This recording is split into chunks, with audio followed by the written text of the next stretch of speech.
रिक्षा आणि टॅक्सी चालकांसाठी दिलासा देणारी बातमी समोर येते। महाराष्ट्रात रिक्षा आणि टॅक्सी चालकांसाठी मराठी भाषा अनिवार्य करण्याच्या निर्णयावर आता मोठी अपडेट समोर येते।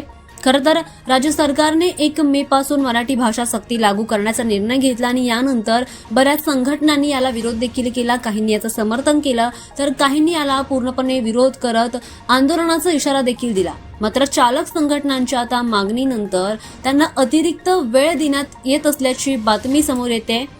खरं तर चालक संघटनांनी 4 मे पासून संपाचा इशारा दिला होता। रिक्षा आणि टॅक्सी चालकांसाठी 1 मे पासून मराठी भाषा लिहिणं, वाचणं, बोलणं बंधनकारक करण्यात आलं होतं।